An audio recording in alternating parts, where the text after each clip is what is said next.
looking, everyone? I'm Paul the Nitro Skyrim. Excuse me. And welcome to this edition of the Nitro Corner. Today is Friday, and it's time for the Impact Report. Impact last night was a very interesting show, to say the very least. Let's begin. It opened up immediately with Immortal and Hulk Hogan calling out Rob Van Dam and Sting. Hogan getting tired of the mystery about who this network representative is, but Sting announced that this network representative, whoever that person may be, will be here next week. And boy, I'll tell you one thing, it's really going to change what TNA is all about from what I've been hearing lately. And then Fortune comes out and there's a big brawl. Fortune clears the ring, and then Robert Roode, I'll tell you one thing, one of the best shoot promos of 2011 as far as I'm concerned. Robert Roode talking about everyone being a blue-collar worker, calling out Hogan, saying that he sucked up all the good that is TNA that they built, and that's a true statement. And accusing Hulk Hogan of being instrumental in the firing of Jay Lethal from TNA. For those of you who don't know, Jay Lethal was released from TNA this past week. It was a solid promo to begin things. I really appreciate that.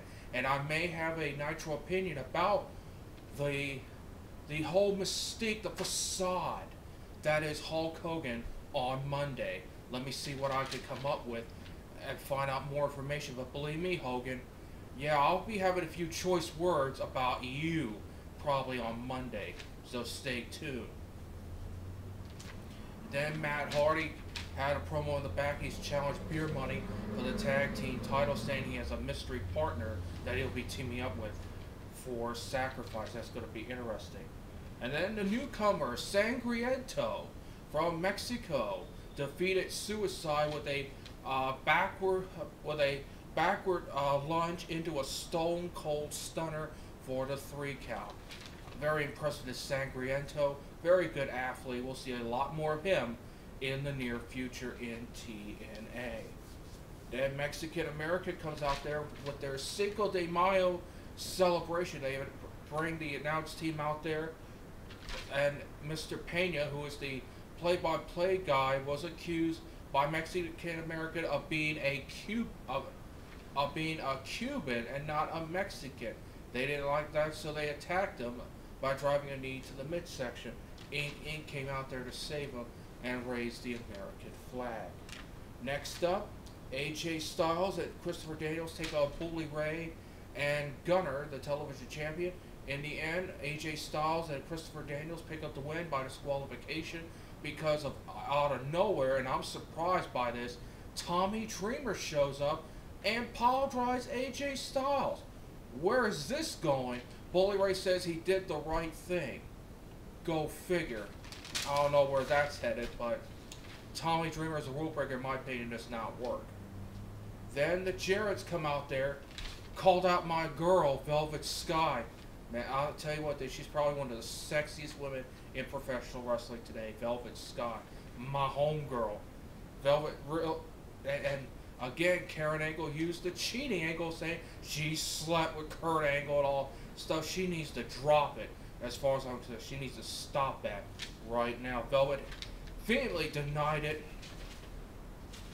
And then Karen Angle tried to make it a 2-on-1 handicap match with winner and Angelina Love, aka person trying to be the fake Undertaker, as far as I'm concerned, against Velvet Sky. Well, Kurt Angle comes out there, said he had a talk with the network rep, and said it would be Kurt Angle and Velvet Sky against winner Angelina Love and Jeff Jarrett.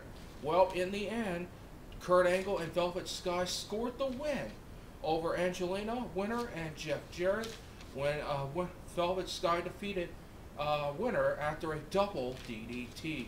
Great effort by Velvet Sky. She is definitely back on the rise. My homegirl back on the rise again. And of course, next week as well, Kurt Angle will reveal his mistress. Now, I have no idea who this mistress is, but rest assured it's going to be real interesting come up next week. Mickey James scored a win over Miss Tessmacher to keep her Knockouts title. Madison Rayne comes out there and says, I want a rematch. I want a rematch. Well, Mickie agreed to it, but the stipulation is now, if Mickie James wins, Tara is released from her contract with Madison Rayne. That's good. From Madison Rayne. And that is your Impact report for this week. All in all, Impact was a very good show. The Robert Roode promo, the shoot about Hulk Hogan, very good, very classy. Hulk Hogan, yeah, I'll be having some choice words about you probably on Monday. Believe me, I gotta get a lot off my chest about you, Hulk Hogan. As far as the rest of the show went, it went very well indeed. And next week should be a good one, and I'm looking forward to it. Well, that's it for this edition of the Nitro Corner. Coming up later tonight, it is the Weekend Report, Part 1, the SmackDown Report. Until then, I'm Paul the Nitro Skyver saying, so long, everybody.